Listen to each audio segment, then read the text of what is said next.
ভুনাটা হয়ে গেছে। আমি বেগুন, ফুলকপি আর আলু দিয়ে দিচ্ছি। এই তো হয়ে গেছে নিরামিষ। মশলাটা ভালো করে মিক্স করে নিচ্ছি। ধনিয়া পাতা,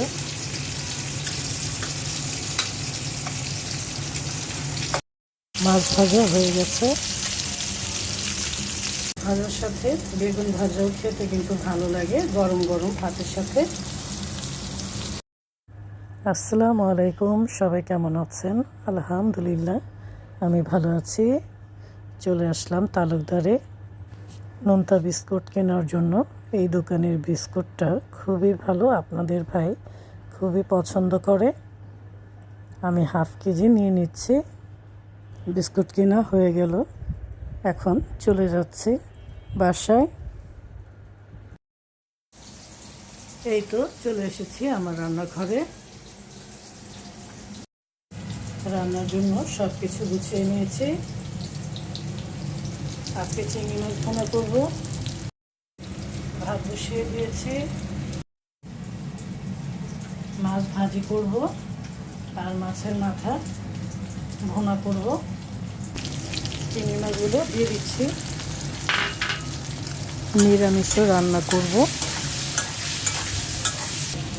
চিংড়ি মাছের মধ্যে মশলা দিয়ে দিয়েছি, লবণ দিয়ে দিলাম। মশলাটা ভালো করে মিক্স করে নিচ্ছি। কাঁচামরিচ দিয়ে দিলাম।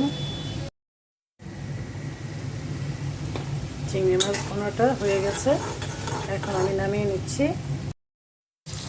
এখন মাছের মাথাটাও বসিয়ে দিব।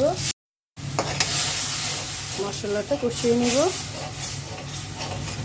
মাছের মাথা লেজ দিয়ে দিলাম, ভালো করে কষিয়ে নিব।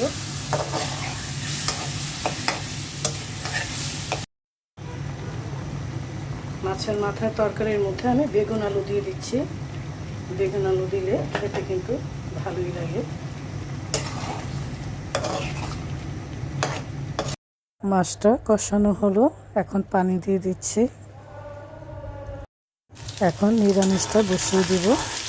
পেঁয়াজ আর রসুন দিয়ে দিয়েছি তেলের মধ্যে। নিরামিষের মধ্যে পাঁচফোড়ন দিয়ে দিচ্ছি।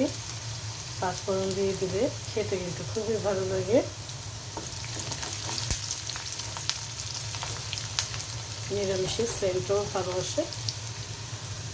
আমি বেগুন, ফুলকপি আর আলু দিয়ে দিচ্ছি।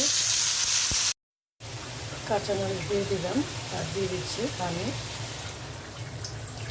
আদা, রসুন, জিরে, হলুদ দিয়ে দিয়েছি। ঢেকে দিচ্ছি। নিরামিষের মধ্যে কালো জিরা দিয়ে দিলাম।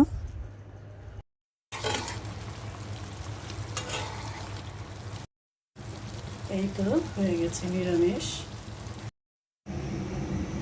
মাছগুলো ভেজে নেব।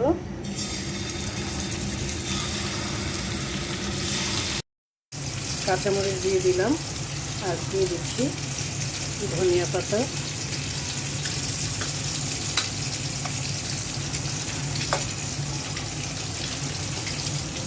ঢেকে দিচ্ছি। মাছটাও উঠে দিচ্ছি।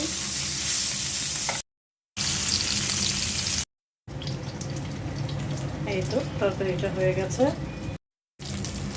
মাছ ভাজা হয়ে গেছে, উঠিয়ে নিচ্ছি। কয়েকটা বেগুনও ভেজে নিচ্ছি।